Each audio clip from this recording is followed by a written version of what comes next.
चैत्र महीने के शुक्ल पक्ष की नवमी तिथि, आज के दिन ही दिन में 12 बजे के समय अभिजित मुहूर्त में भगवान राम जी का प्रादुर्भाव हुआ है। तो सबको बहुत बहुत बधाई हो आज की तिथि की। आज हम लोग व्रत करते हैं वैष्णव सब ठाकुर जी की तिथि के दिन। जो भी एकादशी में यूज होता है खाने के लिए, अगर किसी को कुछ लेना है तो वो वही है, प्रयोग में आता है सारा कुछ। तो कल हमने कथा श्रवण की कि किस प्रकार से शंकर जी से पार्वती जी प्रश्न करती हैं। पहले यही सती थी, जब इनका शरीर त्याग हुआ दक्ष के यज्ञ में, फिर हिमाचल के घर में जन्म लिया। हिमाचल के घर में जन्म लेने के बाद जब विवाह करके शिव जी के साथ विवाह हुआ पार्वती का, तब जब पार्वती जी आई हैं, तब शंकर जी के पास जब आई तो शंकर जी ने वाम भाग में आसन दिया है पार्वती जी को, वाम भाग में आसन दिया। और फिर पार्वती जी ने शंकर जी से प्रश्न किया कि अब जो है मुझे आप भगवान की कथा सुनाइए। अब मेरे मन का जो है वैसे वाला भ्रम नहीं है, मुझे जिससे पहले था। अब मैं जो है चाव से हृदय में श्रद्धा को बढ़ाते हुए भगवान की कथा को श्रवण करना चाहती हूँ। तो वहां पर पार्वती जी प्रश्न करती हैं, यह बड़ा सुंदर है। क्या क्या कहा पार्वती जी ने? तो पार्वती जी कहती हैं, अति आरती पूछूं सुरराया, रघुपति कथा कहू करिदाया। मैं बहुत दीनता से पूछती हूँ, मुझको दया करके श्री रघुनाथ जी की कथा कहिए। प्रथम सो कारण कहू विचारी, निर्गुण ब्रह्म सगुण बपुधारी। वह कारण बताइए जिसके कारण भगवान जो है अवतार ग्रहण करते हैं। पुनि प्रभु कह राम अवतारा, बाल चरित पुनि कहू उदारा। फिर मुझे आप भगवान के जन्म की कथा कहिए, किस प्रकार से जन्म होता है, और फिर उनके बाल चरित्र बताइए, बाल चरित्र भी सुनाइए। कहू जथा जानकी विवाही, राज तजा सो दूषण काहि। जिस कारण से जो कथा कहिए जिससे उनका विवाह हुआ जानकी जी से, और फिर यह भी बताइए कि किस दोष से उन्होंने राज्य को छोड़ा। वन बस कीने चरित अपारा, कहू नाथ जिमि रावण मारा। जो वन में चरित्र किए सारे वो भी रघुनाथ जी ने किए, वो सारे बताइए। और किस प्रकार से रावण का वध हुआ वो भी कथा सुनाइए। राज बैठ कीनी बहु लीला, सकल कही कहू शंकर सुखशीला। कहते उसके बाद प्रभु जो राज सिंहासन पर बैठे वो सारी लीला को कहिए। बहुरी कहू करुणायतन, कीन सो आचरज राम, प्रजा सहित रघुवंश मणि, किमि गवने निज धाम। कहते अब आप मुझे वो भी सारा कुछ कहिए जिस प्रकार से भगवान अपनी प्रजा सहित अपने धाम को वापस गए हैं।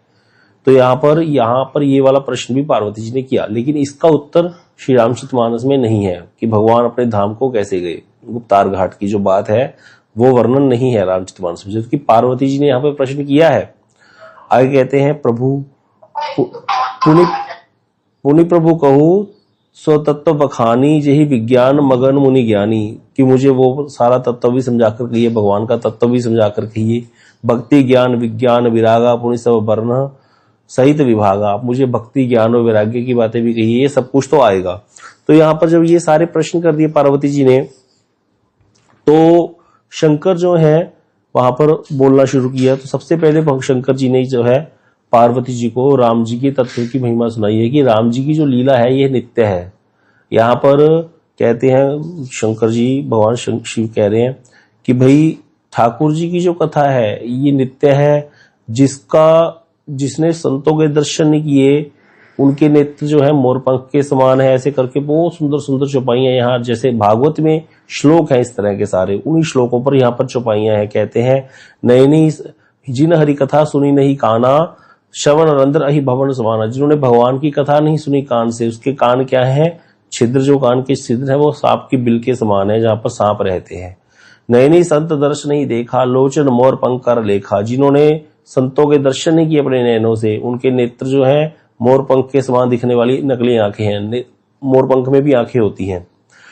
तेसर कटु तंबुरी समतूला, जे न नमत हरि गुरुपद मूला। वो सिर कड़वी तुम्बी के समान है जो भगवान और गुरु के आगे नहीं झुकते। तो यहाँ पर बहुत सुंदर सुंदर ऐसे कुलिश कठोर निठुर सोई छाती, सुनी हरिचरित्र जो ना हर्षाती। तो इस तरह से जो शंकर जी वो कह रहे हैं वो छाती वज्र के समान है, वो हृदय निष्ठुर है जो भगवान के चरित्र सुनकर के हर्षित नहीं होता। आगे कहते कहते कहते देखो तुमने बड़े सुंदर प्रश्न किए हैं, मुझे बड़ा अच्छा लगा, लेकिन एक बात मुझे तुम्हें अच्छी नहीं लगी। जो तुमने यह कह दिया कि वो राम कोई और हैं जिनको वेद श्रुति गाते हैं, और यहाँ पर शंकर जी कहते हैं वो राम एक ही हैं जो दशरथ के पुत्र हुए, और जिनको नारी के वियोग में तुमने दुखी देखा, जो ब्रह्म है, जिनको ब्रह्म भी बोला जाता है, वो नारी के वियोग में भी दुखी देखा, ये मेरे प्रभु एक ही हैं, वो लीला करते हैं। तो इस तरह से प्रभु शंकर जी हैं। कहते हैं कि भाई तुम कहोगे कि जो निर्गुण है वो सगुण कैसे हो गया, तो कहते निर्गुण सगुण ही कछु नहीं भेदा, गावहि मुनि पुराण बुदेहा, दोनों में कोई भेद नहीं है। वो भगवान की अंग कांति है जिसको निर्गुण ब्रह्म बोल दिया जाता है, और सगुण क्या है, उन भगवान का पूरा दिव्य विग्रह। इसको कैसे समझेंगे, जैसे सूर्य है, सूर्य का देवता है, लेकिन सूर्य रूपी देवता के अंदर से जो प्रकाश निकलता है हमको तो वही नजर आता है ना जब हम देखते हैं ऊपर, क्योंकि वो प्रकाश इतना ज्यादा गहरा है, इतना तेज है उसका कि वो प्रकाश ही हमको नजर आता है। लेकिन अंदर तो सूर्य का देवता है ना, जिसको हम देख सकते हैं, जिनसे बात कर सकते हैं, जिसको छू सकते हैं। इसी प्रकार भगवान के अंग से जो भगवान के चरणों की नख से जो ज्योति निकलती है वो तो ब्रह्म ज्योति कहलाती है, जिसका सब लोग ज्ञानी लोग दर्शन करते हैं, जिसको ब्रह्म कहा जाता है, ब्रह्म ज्योति कहा जाता है। वो भी भगवान के शरीर की ज्योति है, लेकिन उसके अंदर भगवान भी तो है, आगे जाकर बढ़ेंगे तो। इसी प्रकार से सगुण और निर्गुण का भेद बताया। बड़ा सुंदर बताते बताते जब शिव जी ने पार्वती जी को राम जी का तत्व समझाया कि भगवान की लीलाएं तो नित्य हैं, भगवान भी नित्य है, उनकी लीलाएं भी नित्य है, और ये लीलाएं ऐसे ही चलती रहती हैं, तब पार्वती जी ने कहा कि नाथ अब मेरे मन का जो है भ्रम चला गया है, अब जो है मैं आपसे जो है पहले जो मैंने प्रश्न किया आप उसका ही उत्तर दीजिए, अगले वाले प्रश्नों का मेरा उत्तर आप मत दीजिए। तो यहाँ पर यही पार्वती जी कहती है कि मुझे अब भगवान के स्वरूप का बात समझ में आ गई है। तो यहाँ पर बड़ी सुंदर चौपाई है, प्रथम जो मैं पूछा सोई कहूँ, सो जो मोह पर प्रसन्न प्रभु हूँ। यहाँ पर पार्वती जी ने अपने अगले प्रश्न को, लास्ट वाले प्रश्न को खत्म कर दिया। कह रही हैं मैंने जो आपसे पहले पूछा, अर्थात मुझे बाल चरित्र, भगवान के जन्म की कथा, अवतारों का कारण, ये सब तो बताइए। जो मोह पर प्रसन्न प्रभु हो, जो अगर आप मुझ पर प्रसन्न है तो मुझ पर ये सारी कथाएं कहिए। राम ब्रह्म चिन्मय अविनाशी सर्वरहित सब उर्पुरवासी। मुझे ये समझ में आ गया है कि भगवान ब्रह्म है, सच्चिदानंदमय स्वरूप है उनका, अविनाशी है, और वो नित्य लीला करते रहते हैं। इसीलिए यहाँ पर पार्वती जी ने स्वयं ही अपने अगले वाले प्रश्नों को खत्म कर दिया। और यहाँ पर फिर शंकर जी कहते हैं सुन सब शुभ कथा भवानी, रामचरित मानस विमल, कहा भुषुंडी बखानी, सुना बिहग नायक गरुड़। अब मैं तुमको वो कथा सुनाता हूं जिसको काव्यशंडी जी ने विस्तार से कहा था और पक्षियों के राजा गरुड़ जी ने उसको सुना था। अब शंकर जी पहले तो कथा शुरू की थी याज्ञवल्क्य ऋषि ने, किसको सुना रहे हैं, भरद्वाज मुनि को। और वो याज्ञवल्क्य ऋषि कथा सुनाते सुनाते सती और शंकर जी का प्रसंग सुनाने लगे। फिर उन्होंने कहा कि सती का मरण हो गया, फिर उसका घर जो हिमालय के घर में जन्म हुआ, फिर शिवजी और पार्वती का विवाह हुआ। अब शिवजी से पार्वती जी प्रश्न करती है। तो शिवजी जब कथा सुनाने लगे हैं, ये कथा कौन सुना रहे, याज्ञवल्क्य ऋषि, कि जब शिवजी कथा सुनाने लगे तब शिवजी ने वो कथा सुनाई है जो कि काव्यशंडी जी ने गरुड़ जी को सुनाई थी। इस तरह से ये तीन संवाद हमारे सामने आ गए एक साथ। और चौथा संवाद है जो गोस्वामी तुलसीदास जी महाराज लिख रहे हैं और संत लोग सुन रहे हैं इस तरह से। तो यहाँ पर कहते मैं तुम्हें अब ठाकुर जी के अवतार की कथा सुनाता हूं। तो बहुत सुंदर यहाँ पर ठाकुर जी के अवतारों की कथा सुनाते हैं। शंकर जी अवतार की कथा सुनाते हैं, कारण उतारे हैं, भगवान क्यों अवतार लेते हैं। तो जैसे कोई भी काम होता है उसका कारण होता है, तो भगवान के आने के भी कारण होते हैं। उसमें कुछ कारण मुख्य होते हैं, कुछ कारण गौण होते हैं। जैसे यहां पर शंकर जी कहते हैं सुनु गिरिजा हरिचरित सुहाए, विपुल विशद निगमागम गाए, हरि अवतार हेतु यही अहि इदमित्थम कही जाई न सोई। कहते अगर कोई ये कहे पार्वती कि ठाकुर जी के आने का यही कारण है, बस यही है, ऐसा नहीं है, अलग अलग कारण हो जाते हैं। राम अतर्क बुद्धि मन वाणी, राम जो है भगवान जो है वो बुद्धि मन और वाणी से अतर्क है, उनकी तर्कना नहीं की जा सकती कि इसी प्रकार ऐसे होगा तभी। भगवान सब प्रकार की हमारी बुद्धि और तर्कों से परे हैं। भगवान कभी भी कुछ भी कर सकते हैं, क्योंकि वो दुर्घट घटन है। वो नहीं होने वाले को कर सकते हैं और जो नहीं होना उसको कर सकते हैं, जो होना है उसको टाल सकते हैं। इसीलिए कहते हैं कि मैं तुमको फिर भी कुछ कथाएं सुनाता हूं जिसके कारण भगवान का अवतार होता है। लेकिन ऐसा ही है, ये कोई नियम नहीं है, ये कुछ कारण है फिर भी शास्त्र में जो बताए गए। तो क्या सबसे पहला कारण कौन सा, जो गीता में बताएगा, हमने सुना, यदा यदा ही धर्मस्य ग्लानिर्भवति भारत। तो ये सबसे पहला कारण, गौण कारण जो गीता में बताया गया भगवान के आने का, कि जब तक धर्म की हानि होती है, अधर्म की वृद्धि होती है, तो साधुओं की रक्षा के लिए, दुष्टों का विनाश करने के लिए भगवान क्या करते हैं, युग युग में अवतार ग्रहण करते हैं। तो इसीलिए कह रहे हैं, जब जब होई धर्म के हानि, बाढ़ ही असुर अधम अभिमानी। ये उसी गीता के श्लोक की चौपाई है। अगर किसी को श्लोक याद ना हो तो ये चौपाई आराम से याद हो जाएगी। करी अनीति जाई नहीं बरनी, सीध ही विपर धेनु सुर धरनी, तब तब प्रभु धरी विविध शरीरा, हरि कृपानिधि सज्जन पीरा। असुर मारी था पही सुरन, राख निज श्रुति से तू, जग विस्तार ही विसद जस, राम जन्म कर हेतु। तो यहाँ पर जो है शंकर जी वो पार्वती जी को एक कारण बताते हैं कि जब ऐसे धर्म की हानि होती है, अधर्म की वृद्धि होती है, तो भगवान अवतार लेते हैं। इस तरह से कहते हैं भगवान अवतार लेते हैं। अब आगे एक और कारण बता रहे हैं। एक कारण हमने सुन लिया, तो ये जितने भी कारण हैं कल्प भेद से अलग अलग कारण हो जाते हैं भगवान के आने के। कल्प भेद क्या होता है, ब्रह्मा जी के एक दिन को एक कल्प बोला जाता है, एक दिन को। तो एक दिन में ब्रह्मा जी के 14 मनवंतर होते हैं, जिसमें 1000 चतुर्युग हो जाते हैं 14 मनवंतरों में। तो एक जो ब्रह्मा जी का दिन है, उसमें कितनी बार जो है भगवान आएंगे, हर त्रेता में राम जी नहीं आते, ब्रह्मा जी के एक दिन में एक बार राम जी आएंगे। तो दूसरा दिन फिर होगा ब्रह्मा जी का, फिर दूसरी बार राम जी आएंगे। तो जब ऐसे राम जी आएंगे तो उनका कारण बनेगा एक आने का। तो हर कल्प में कई बार डिफरेंट कारण हो जाता है भगवान के आने का। तो इसीलिए गोस्वामी जी ने इस रामचरितमानस ग्रंथ में कुछ कल्पों के कारण लिखे हैं भगवान के आने। तो सबसे पहले तो कॉमन कारण बता दिया जो भगवान ने गीता में बताया कि जब जब धर्म की हानि होती है, अधर्म की वृद्धि होती है, तब तब मैं अवतार ग्रहण करता हूं। ये सभी कल्पों पे लागू होगा कि भगवान धर्म की हानि के कारण आते हैं। धर्म की हानि जब होती है, अधर्म की वृद्धि हो जाती है, साधुओं की रक्षा के लिए, दुष्टों का नाश करने के लिए भगवान अवतार ग्रहण करते हैं। इसको हमने गीता के माध्यम से भी श्रवण किया, इस श्लोक को, जो सुबह सुबह चतुर्थ अध्याय का पाठ हम श्रवण कर रहे हैं। अब यहाँ पर दूसरा कारण एक और बता रहे हैं, जन्म एक दुई कहूं बखानी, सावधान सुनि सुमति भवानी, द्वारपाल हरि के प्रिय दो, जय और विजय जान सबको। कहते एक और कारण बताता हूं, तुम सावधान होकर के सुनो।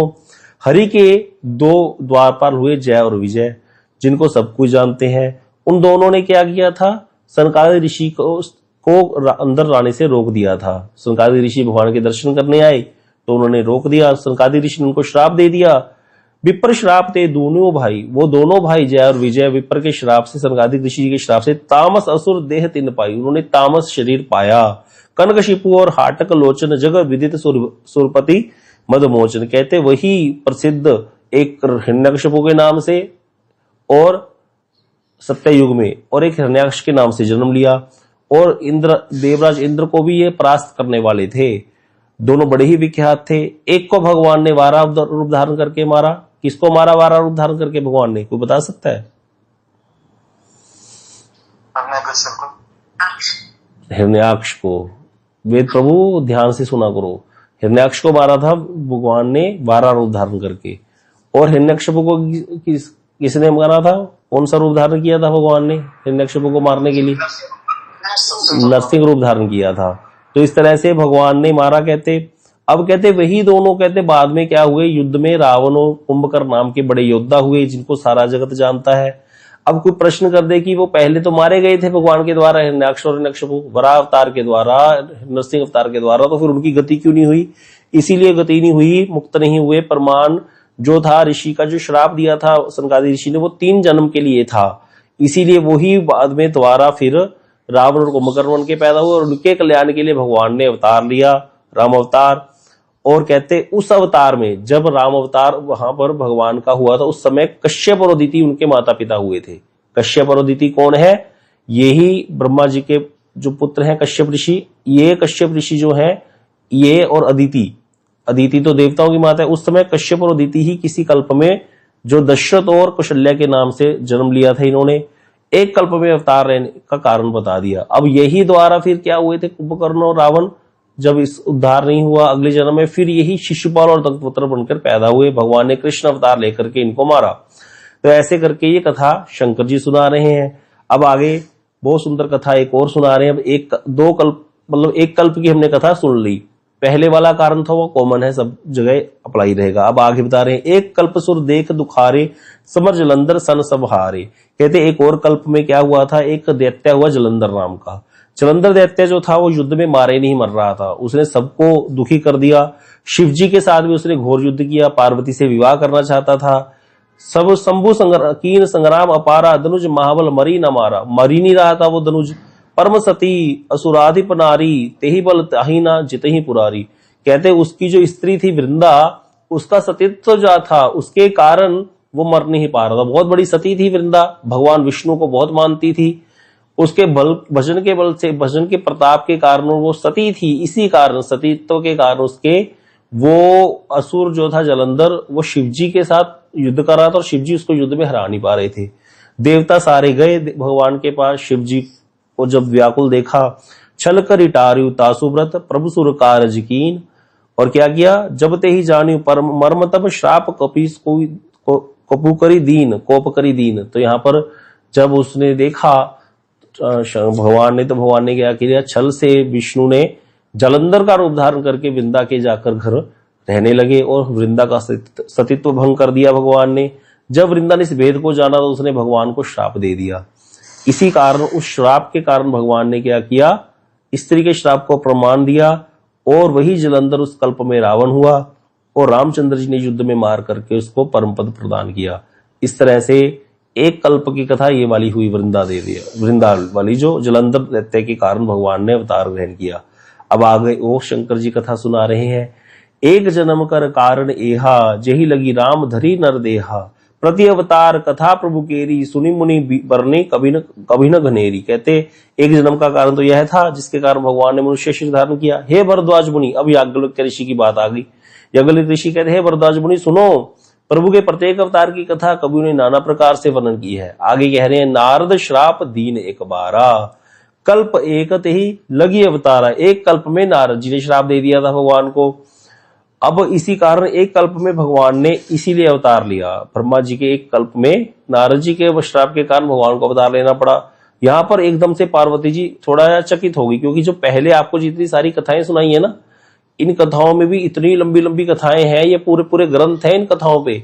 इसीलिए गोस्वामी तुलसीदास जी की जो रामचरितमानस ग्रंथ है ना, ये सारे कहते हैं ना, वेद पुराण 18 पुराण 6 शास्त्रों का रस है इसके अंदर, सब कुछ है इसके अंदर। क्योंकि एक एक चौपाई के अंदर कितनी ही कथाएं आ जाती हैं, अगर उन कथाओं को लेकर बैठ जाओ तो पूरा ग्रंथ वो वाला भी कंप्लीट हो जाता है इस तरह से। लेकिन हम लोग तो जैसे जैसे गोसाई जी वर्णन करते जा रहे हैं संक्षेप में, वैसे वैसे सुनते जा रहे हैं। लेकिन अगर पूरा विस्तार से सुनो तो पूरी कथा है। जलंधर दैत्य कौन था, कैसे उसने तपस्या करी, किस प्रकार से भगवान ने उसका वृंदा का सतीत्व भंग किया, किस प्रकार से फिर वृंदा तुलसी बन गई, भगवान शालिग्राम बन गए, उसने श्राप दे दिया भगवान को पत्थर बन जाओ, फिर शालिग्राम और तुलसी का विवाह होता है। तो ऐसे बहुत सारी कथाएं पीछे पीछे, वो गंडकी नदी बनी, उसमें शालिग्राम खेलते हैं, बहुत सुंदर सुंदर कथाएं हैं इनमें।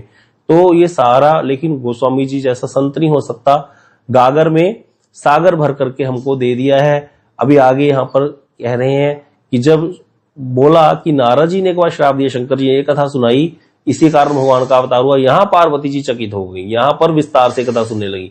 अब कुछ कथाएं तो पार्वती जी विस्तार से सुन रही, कुछ कथाएं संक्षेप में सुनती जा रही हैं। तो अभी तक तो संक्षेप में सुन रहे थे, अभी विस्तार से कहती, गिरजा चकित भई सुनी बानी। पार्वती जी तो चकित हो गई। नारद विष्णु भक्त पुनि ज्ञानी, नारद तो विष्णु भक्त है और बड़े ज्ञानी है नारद जी, तो उन्होंने कैसे श्राप दे दिया। कारण कवन श्राप मुनि दीना, मुनि ने किस कारण से श्राप दिया, का अपराध रमापति की ना। अब देखो, एक तरफ तो कह रही हैं कि नारद जी जो है वो ज्ञानी है और विष्णु भक्त है, और इसीलिए यहां पर नारद जी ने श्राप दे दिया। अब भगवान से तो कभी गलती नहीं हो सकती है, तो हमको भी पता है। लेकिन यहां पर पार्वती जी क्या कह रही हैं कि नहीं नहीं, नारद जी तो गुरु जी हैं, नारद जी तो ऋषि हैं, अवश्य ठाकुर जी ने कुछ गलती करी होगी। तो इसलिए कह रहे हैं, का अपराध रमापति की ना। रमापति भगवान विष्णु ने क्या अपराध किया था, लक्ष्मीपति ने क्या अपराध कर दिया। यह प्रसंग मोहि कहू पुरारी, मुनि मन मोह आश्चर्यवारी।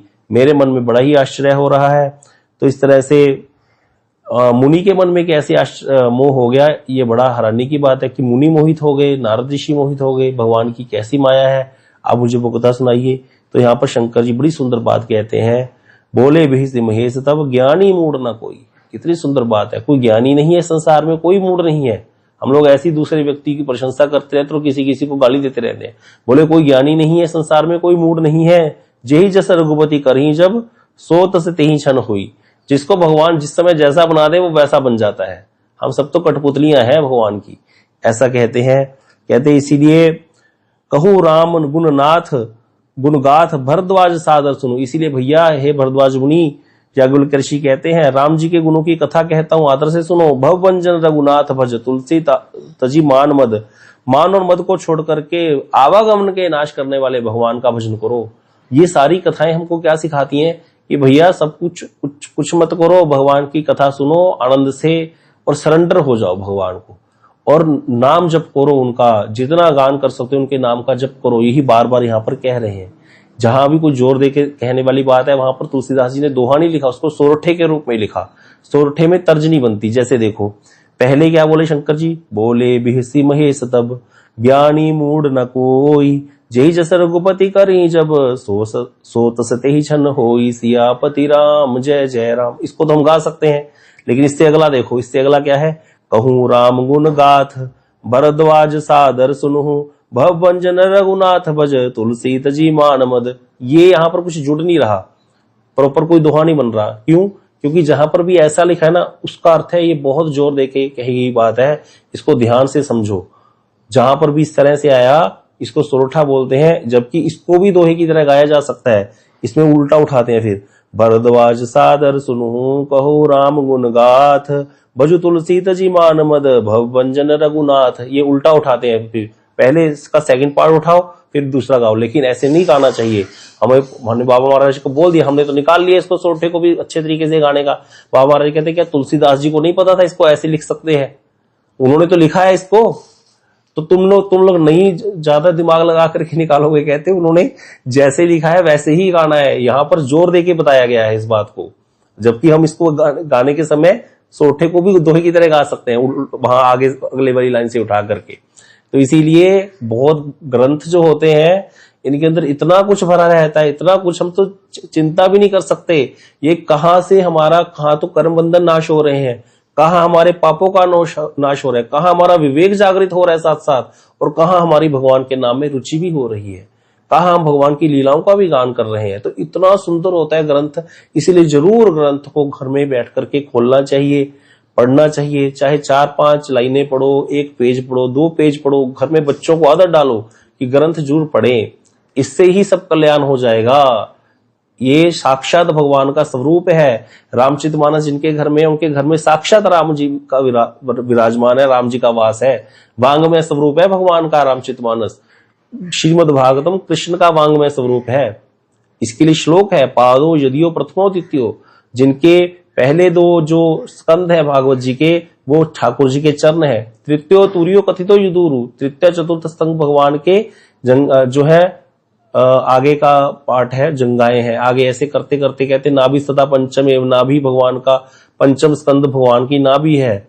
षष्टो भुजांतरो, दोनों जो कंधे हैं ये 6वां और 7वां स्कंद ऐसे करके। और फिर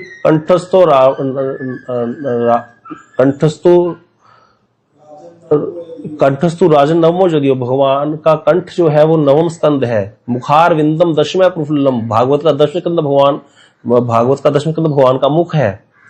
एकादशो यस्य लाट पट्टम, जो माथा है भगवान का मस्तक, वो भागवत का 11वां स्कंद। और शिरोपितु द्वादश भातु, जो सिर है वो 12 स्कंद है। इस प्रकार से वांगमय स्वरूप है भगवान का।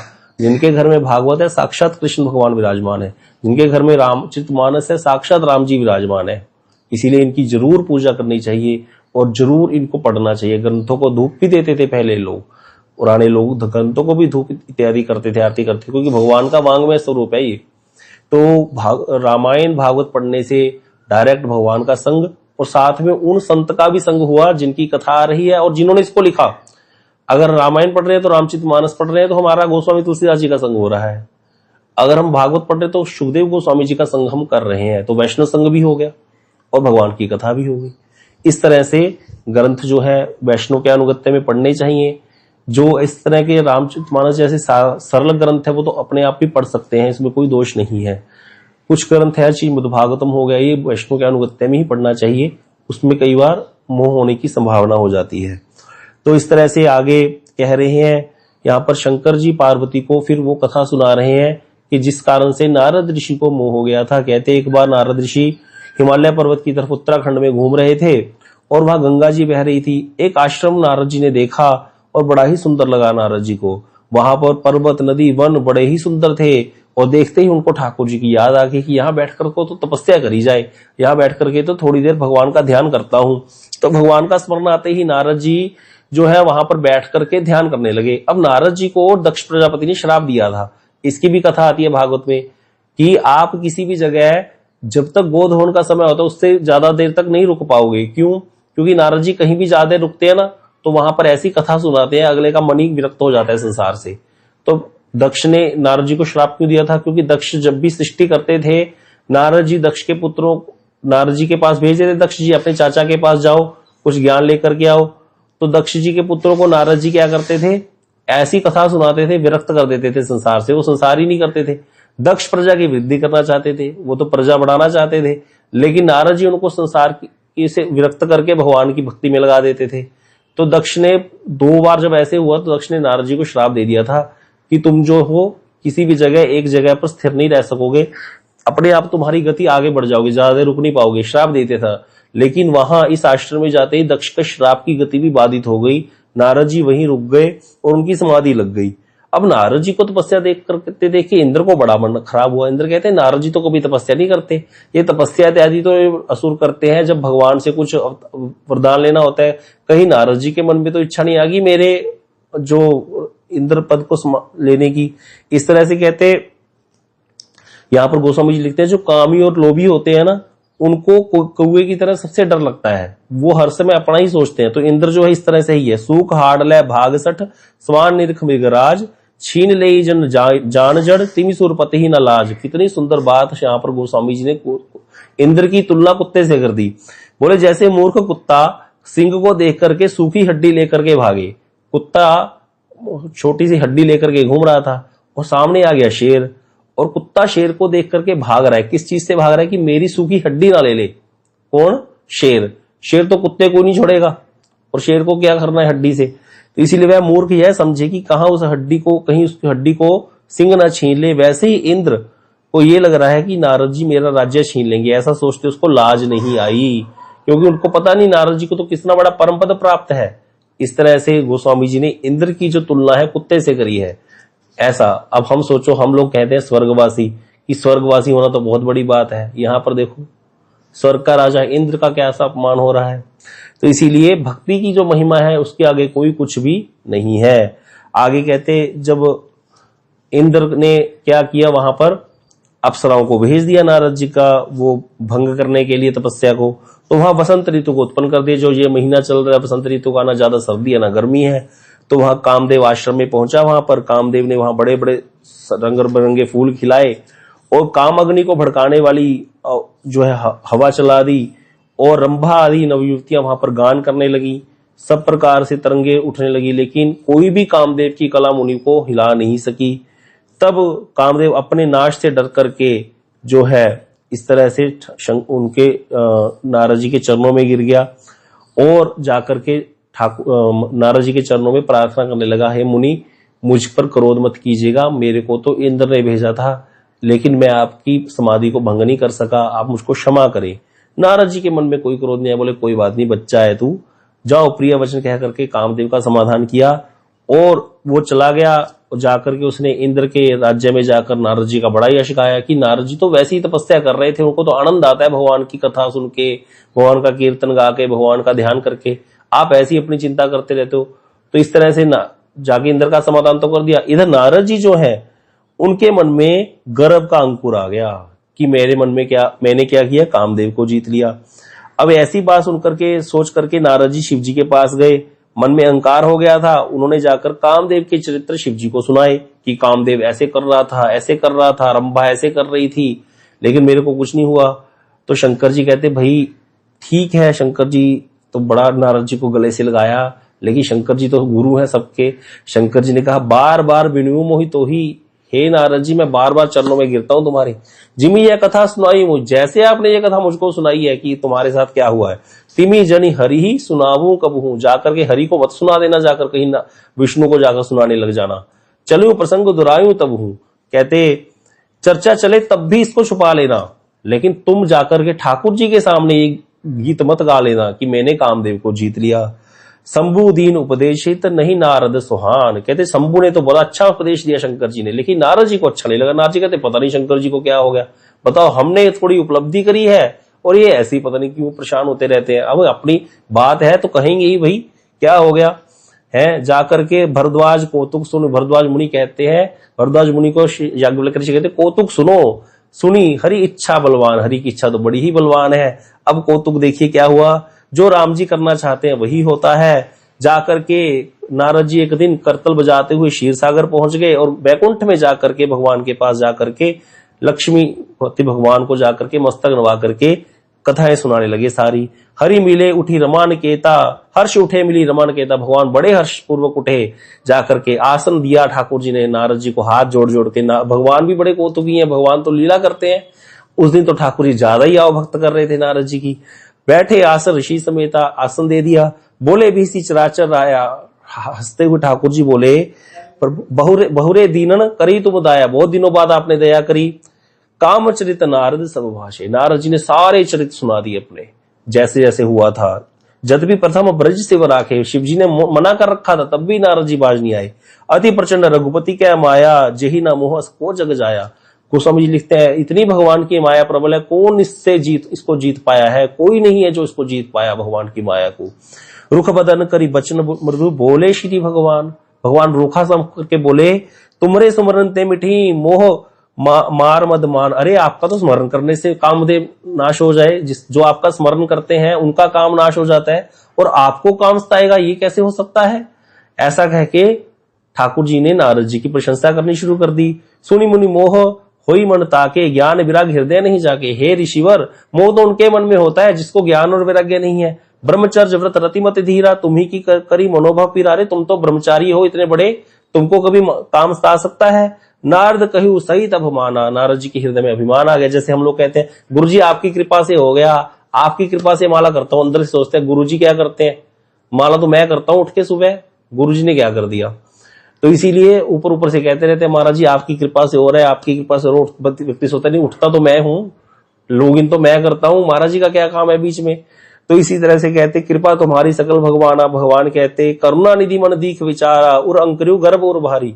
भगवान ने देखा अरे इसके हृदय में तो गर्भ का अंकुर आ गया, अब इसको उखाड़ के फेंकना पड़ेगा।